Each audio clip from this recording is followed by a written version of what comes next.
I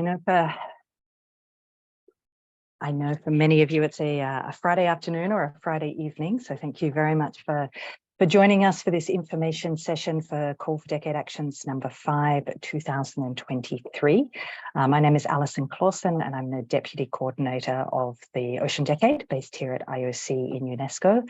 And I'm here with my colleague, Monique Lima, who is the Operations Officer for the Decade, who is normally in Brazil, but luckily this week is also here with us in Paris. So we're able to do this together. So we have about an hour for the session today, which is really trying to give you we'll start off with a short presentation, to give you some basic information about the Call for Decade Actions and also where you can find more detailed information. But the main thing we want to do this morning, of course, is hear your questions. These sessions that we run for all of the Call for Decade Actions are really a first opportunity for you to ask any questions. So if we can go to the next slide, please, Monique. Just to give you an idea of some of the very brief agenda that we'll go through around scope and process, some of the deadlines, a reminder of the different types of actions, some hints and tips for a strong submission, and then of course the Q&A. So as I'm going through the few slides that we have, if you have questions that are already coming to mind, don't hesitate to put them in the chat, and then we'll get to them when we come to the Q&A session, and there will also be a chance to verbally ask questions during that Q&A session. Of course, if we don't get to all the questions, we'll try and answer them in written form. Just to let you know, as you probably saw, the session is being recorded. We do record all of these sessions just so we can put them online for people who have not been able to make it. And of course, we will also make the PowerPoint and the slides available after the session. So without any further ado, let's get started. Starting off with the process and scope. So calls for decade actions are obviously the main way that the Ocean Decade identifies new programs, new projects, new contributions that become part of the Ocean Decade ecosystem. The calls for decade actions go out every 6 months. So every 15th of April and every 15th of October, we launch a new call for decade actions. They are scoped based on an analysis of what is already going on in the decade, some of the major policy requirements, emerging issues that are coming up. The scope of the calls is discussed internally within the Decade Coordination Unit at IOC UNESCO, but then also with our Decade Advisory Board. And once the scope is decided, that's when we get into the work of putting out the call documentation, which we'll talk about. And then we go through the process of the program and project submissions, which is when you come into play, putting together all the wonderful submissions for the programs and projects. And then we go through a process of review and decision making, which I'll also talk about briefly, particularly including some of the timelines. So this Call for Decade Actions is the 5th since the decade started in 2021. Like all of them, it is soliciting decade actions at different levels. So as a reminder for those of you who may be newer to the Ocean Decade world and the terminology we use, there are different categories of decade actions. So first of all, we have our decade programs, which are the sort of the highest level framework research and knowledge programs. These programs are multi-year, multidiscipline. They work across numerous countries, often global in nature, and they really provide sort of the foundation for the decade. And I have a slide which talks about some of the criteria to decide whether what you're submitting is a program. Sitting under the programs, then we have projects, and so these are still essential contributions to the decade. They're just structured in a slightly different way in that they sit within a program, or they're sort of loosely attached to a program. And they are usually shorter in terms of their duration, in terms of their scale, and usually a more discrete undertaking that fits into a program and helps to fulfill the program objectives. So through this Call for Decade Actions, we are looking for new programs and new projects. For the new programs, we're focusing on 2 themes, which are related to 2 of our Ocean Decade challenges: marine pollution and then ecosystem restoration and management. And I'll talk a bit more in detail about specifically what we're looking at. And at the project level, we're looking for projects that fit into one of some of our endorsed decade actions that are looking for new projects. So we have, in total, we have 47 endorsed decade programs, and 18 of those are using this current call for decade actions to look for new projects. So if we can move to the next slide. So let's talk first about the programs that we're looking for through this call for decade actions. As I mentioned, there are two themes that are priorities.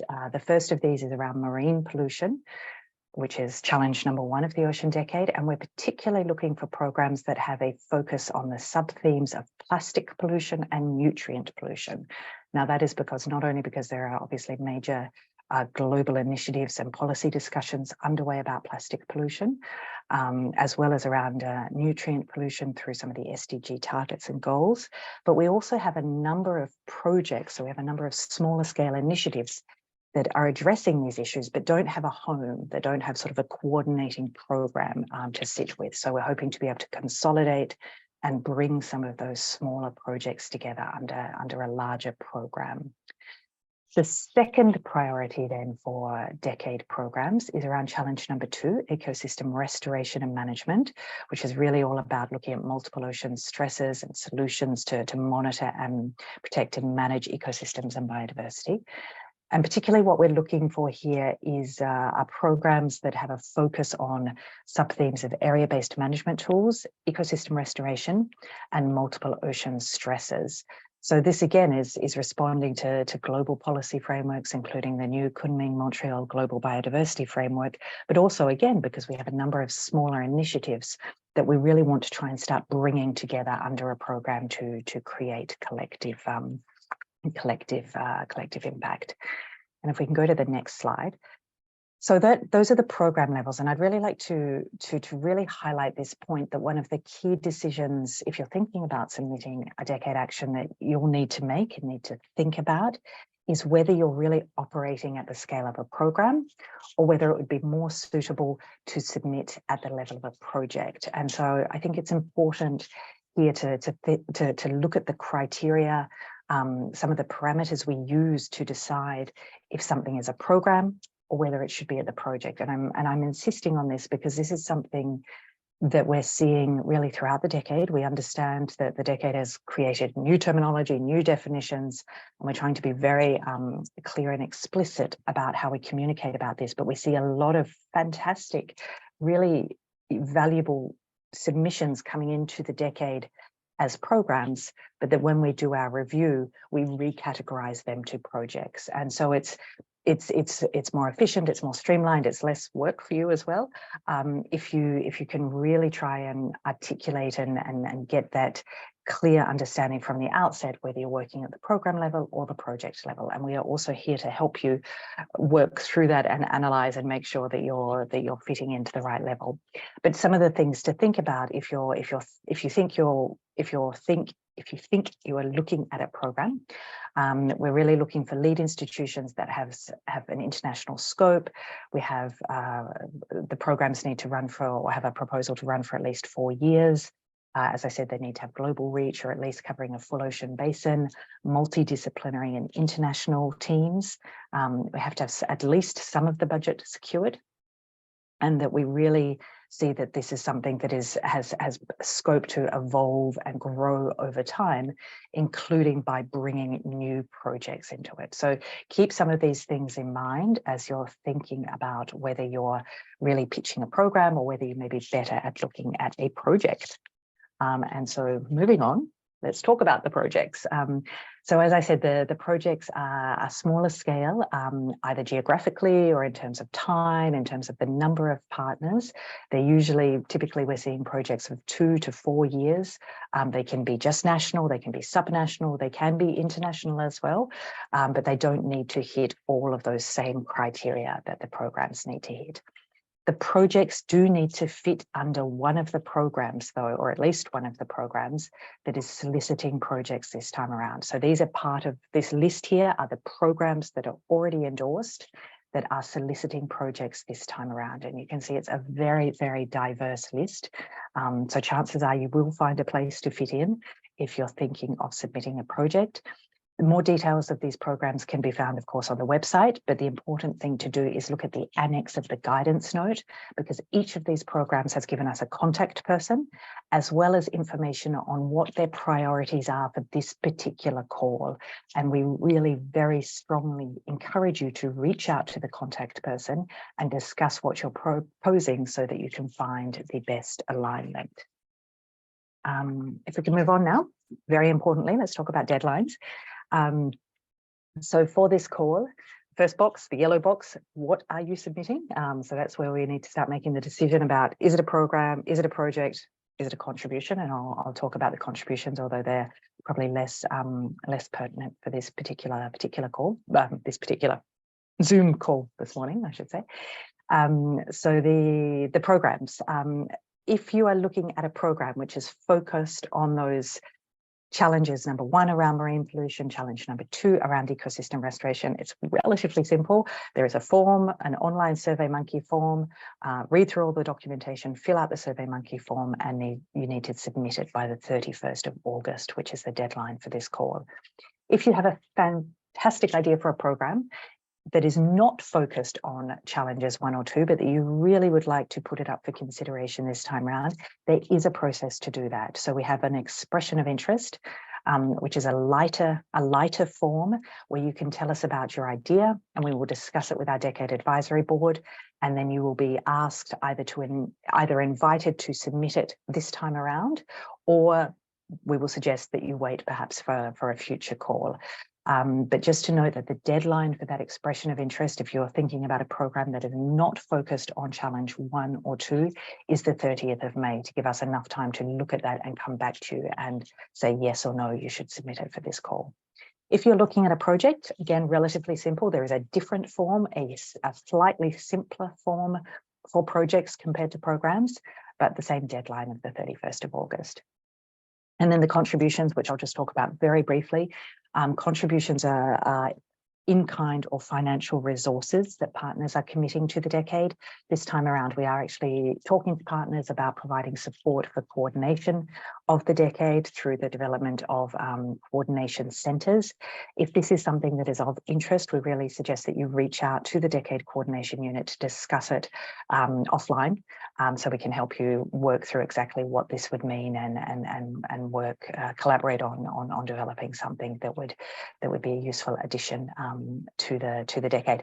Those contributions don't necessarily have a deadline. I mean, we put it into the call, but they are actually accepted on a rolling basis. But if you're interested in making a financial or in-kind contribution to the decade, then let's have a separate conversation about that.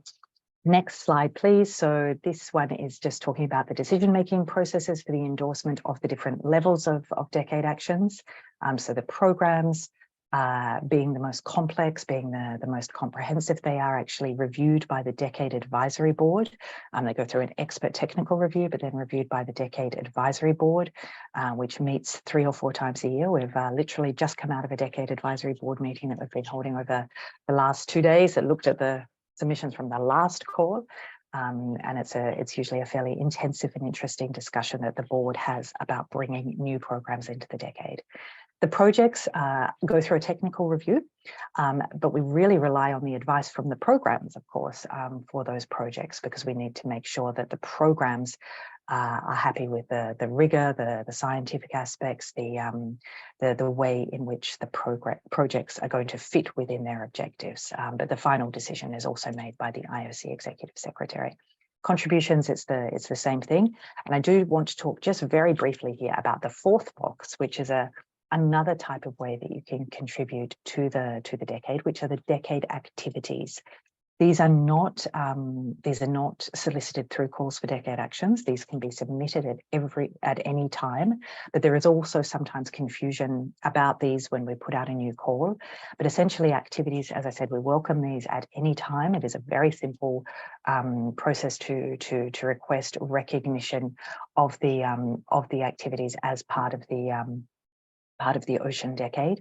And activities are things like conferences, workshops, publications, exhibitions, really sort of one-off discrete undertakings that are contributing to the decade and that you might need to have a relatively quick answer on whether it can be officially labelled as being part of the decade. So we do have a separate piece of guidance on that, and we can put it into the chat while we're going through the Q&A. If we can go to the next slide. So the steps to submit a call. The really key thing here is to sign up to the Ocean Decade Network, and I'll show you more about that in the next slide. This is where you will find all the information on in the guidance note for the call, which is a fairly detailed document on some of these definitions I've talked about, the endorsement criteria, all of the deadlines and everything, but you need to sign up first to the Ocean Decade Network to be able to access that full call documentation. If you're submitting a project, please reach out to the program, as I said. We also encourage you to reach out to national decade committees and other partners who may be relevant, and all of that information is in the guidance note. If you're from a small island developing state, a least developed country, and you'd like to engage, but you would like to talk about different possibilities for support, we do have some support available, so please send an email to us at this email address, and we can discuss what your particular support needs may be, and if that's something that we or another partner could help with. So sign up to the Ocean Decade Network, read the call documentation, really think about the type of decade action, program, project. Reach out to us if you need more information. That same email address there is staffed by Monique and other colleagues. They have a very, very efficient way of answering emails very quickly. I'm not sure how they manage to do it, but you will get an answer. So do reach out if you need information on any of this, and then fill out the online form respecting the deadlines. So I think just one or two more slides, and then we'll move into the Q&A. Just a quick word on the Ocean Decade Network. This is the major online community platform for the decade. It is, there's a lot that goes on here. So even if you're not thinking about submitting for this particular call for decade actions, but you're interested in the decade, sign up, because there are over 6,300 users actively using the network at the moment. We sort of talk about it sort of as a LinkedIn, as a way of networking, finding partners, opportunities, collaboration, but it is also the portal both to access the call documentation and the forms, but also to submit. So don't leave it till the last minute, I guess is a key thing here. Really try and sign up. We do need to do some back end work to activate your registration. I mean, it's relatively automatic, but don't leave it till the last minute, and have a look around while you're there. There's a lot more than just the calls for decade actions that are hopefully very interesting and useful. If we can move to the next slide, this is just a couple of hints and tips for a strong submission. As you've seen, we're now in our 5th call for decade actions. So we're getting some good experience on what makes a strong submission. Please keep things succinct, short, and to the point, both for you and for the reviewers. We do put character limits on all of the questions to try and keep things succinct. Really focus on the endorsement criteria. The Ocean Decade has 9 endorsement criteria. They're very, very important. They are what our reviewers and our Decade Advisory Board look at the most. So really think through how you're aligning with those endorsement criteria, and you'll see those in the guidance note. One of the key endorsement criteria is around co-design, transdisciplinary stakeholders, bringing in multiple groups into the process of designing and implementing your decade action. So do really think about this and describe it in very clearly, because this is one that the Decade Advisory Board always challenges us on.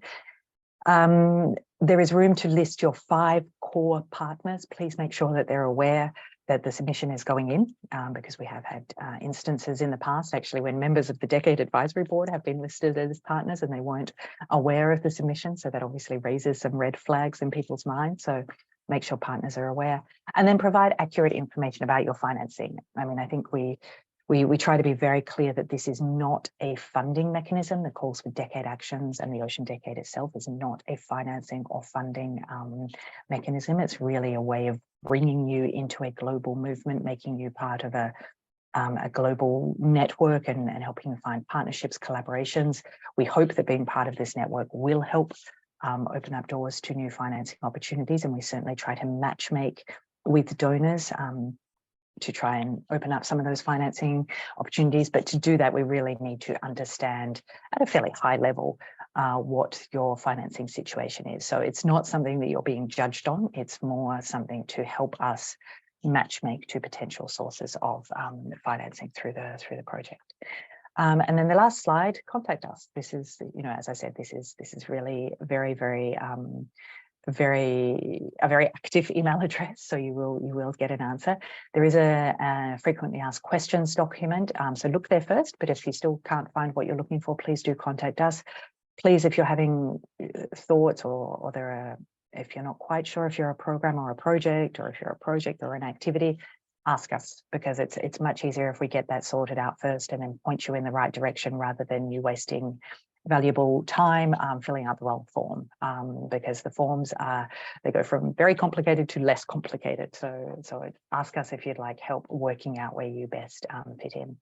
Decisions on this call will be made maybe late 2023, but probably more likely early 2024 by the time we go through the different review processes. So please do keep contact details up to date. Let us know via that email address if you change anything.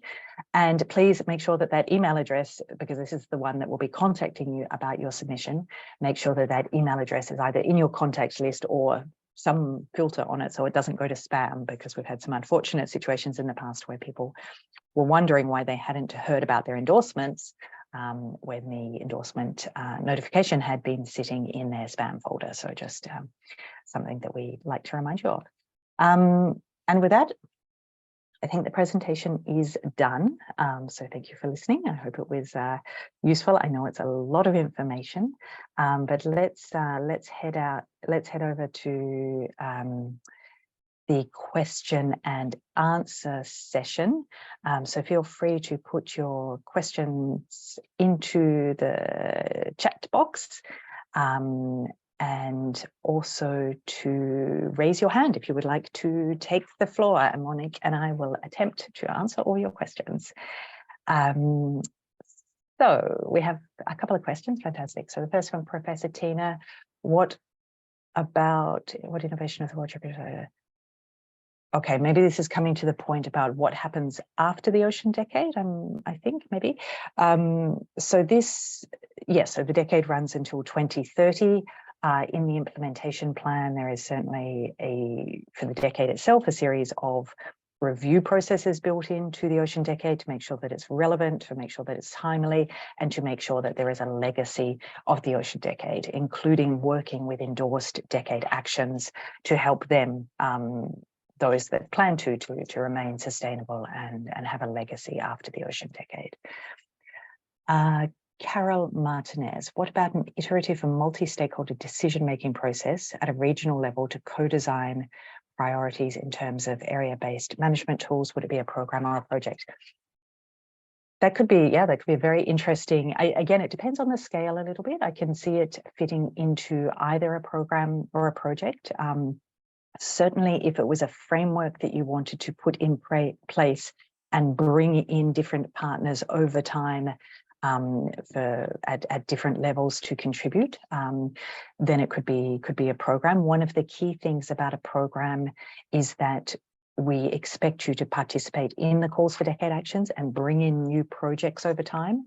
So it depends a little bit how it is structured, but it certainly sounds like an interesting idea. So maybe you could reach out with a bit more description, maybe a paragraph describing what you're thinking to the Ocean Decade email address, and we can provide some further advice on where that may sit in terms of being a program or a project.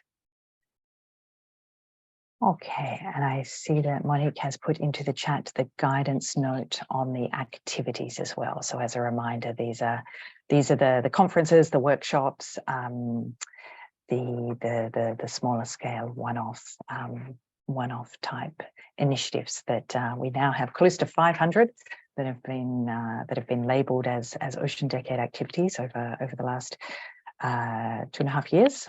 So we're getting a wonderful series of events and some really innovative things happening through the activities as well. Do we have any other questions? do not be shy. We've been running these information sessions for a long time, and sometimes we get similar questions, and sometimes, like yesterday, we did the same session yesterday afternoon, more for the colleagues in North America and Europe time zones, and we got a couple of questions that, to be honest, I hadn't actually thought about the answers before. So it also helps us when we're hearing from you about the types of things you're thinking about. Okay, from Nabila, what if we wanted to submit a project but to fit more to the challenges mentioned in this call? Do we have to contact one of the already endorsed programs to see if our project can fit in? Yes, ideally that is the way to go. And I think both for the marine pollution and the ecosystem restoration, there are a number of those programs that are looking for themes. Looking for projects that fit those themes. So the best thing to do is look at the guidance note, look at the annex of the guidance note, where the programs have set out their priorities, and see where you best fit in. Honestly, if you really still can't find a place, write to us and we'll see what we can do, because we don't want to, if you've got a wonderful idea, we want to try and help you to make it fit. So start there, because that's the most streamlined structure. But if you're still not seeing a fit, then write to us and we'll see how we can help you find a place to join the ecosystem. Okay, what else? Nothing else coming up. So while people are still thinking, just I guess come back to some of the key things we'd like to really insist on.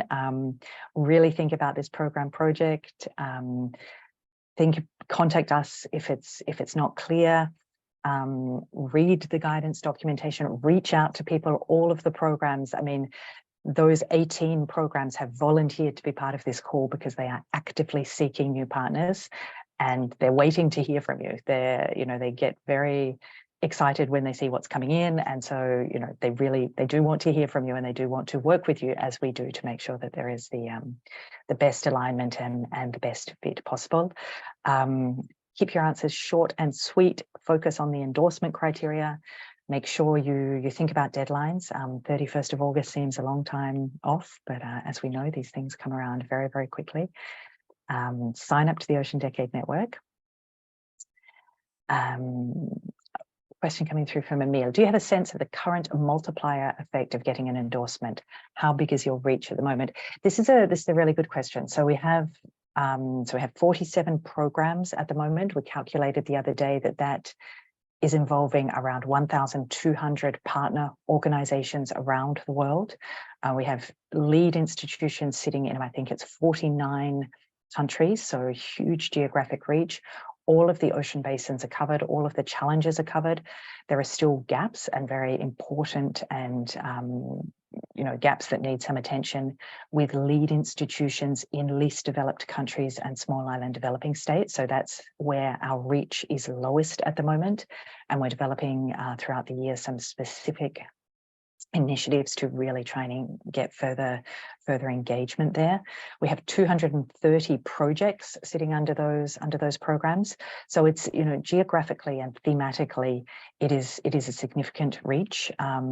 Although with those notable and somewhat concerning exceptions that we're really trying to address with least developed countries and small island developing states. We're actually going to start writing soon the progress report for the last 12 months. So we do our progress reports on a July to June cycle. So keep an eye out after the European summer, probably in August or September, for the progress report, because this is going to be, well, we did a progress report last year, but it was it was just after the first year of implementation. But this year's progress report is really going to be able to, I think, give them. So stay tuned for that. Carol, I signed up to the network, but I'm still waiting confirmation. How long does it take? It should only take a few days, although I would say, usually, sort of 48 hours or so, but I would say we've had a staff transition recently, so it may take a little bit longer. But yes, thank you, Monique. If you use that particular email address for the network, Deborah, who is looking after the acceptances at the moment, should be able to get you in very quickly. Okay. Any other questions or raised hands? May I just provide a comment on the endorsement criteria? Yes, it's just that the endorsement criteria are a very important component of your application. And sometimes something that we have noticed is that people don't want to understand fully how to actually answer to this part of their application. So, what I like to advise on is that you can see it as an extension of your summary. So when you are filling out your application, you have the summary of your proposal, which you give you so it's a part that you give a general idea of what you're proposing. So what's the main motivation, what's the goal, what you're proposing with your action, and then you're gonna have to answer on how your decade action, either your program or your project, is gonna to address the endorsement criteria of the Ocean Decade. So there are 8 endorsement criteria, and you can see them as an extension of your summary. So please make sure to pay attention to each one of the endorsement criteria and see how your application is addressing each one of them. If you think any of them is not relevant, please explain why you think is not relevant. Sometimes, for example, if you're I don't know, from Canada, and your proposal is too Canada focused, for example, so might not be relevant for seeds or LDCs, for example. So this is one of our criteria, so it's not relevant. So just please make sure to explain that, for example. And sometimes people just answer like yes, but this is not what we're looking for. Just so please explain a little bit further on how your proposal addresses this criterion, and with clear examples as well. Sometimes we have some vague answers, and sometimes we just need some clear evidence on how your proposal is addressing these criteria. So please make sure to pay attention to this section. Yes, excellent points. And because if you don't do what Monique is suggesting, we will have to come back to you and ask for that, and it does delay the process. So best to do it up front. We have a question from Jutta. Do you have to be affiliated with any organization to sign up to the network, as the form seems to want us to answer that section?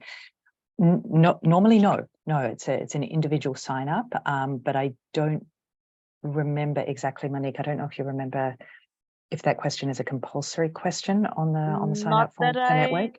Not that I remember. It shouldn't be for the network. It shouldn't be, but we can check. I know that for the application for the call for decade actions, it should.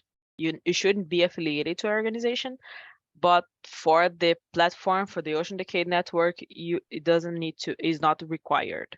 It shouldn't be required though.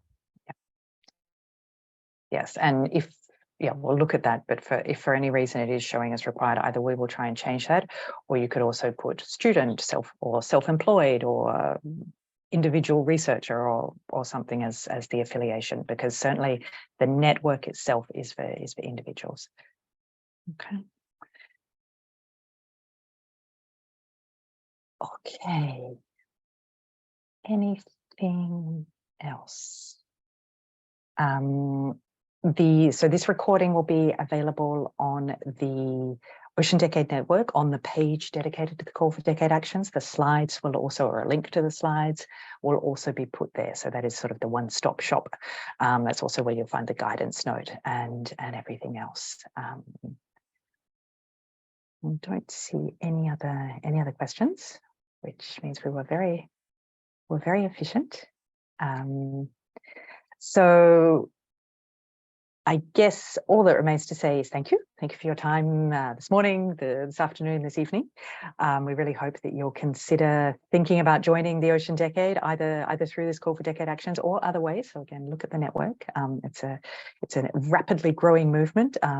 We are currently in the midst of planning the Ocean Decade Conference for 2024, which is the first in-person International Ocean Decade Conference in Barcelona, Spain, in April next year. So also keep an eye out for that on the website. But we're really excited to have the potential of new programs, new projects coming through on these extremely important topics. So thank you very much. I wish you all a wonderful weekend, and don't hesitate to reach out if you have any questions or any comments about the process. Thank you very much for your time, and we hope to see you as part of the Ocean Decade soon. Thank you, everyone. Bye-bye. Bye-bye.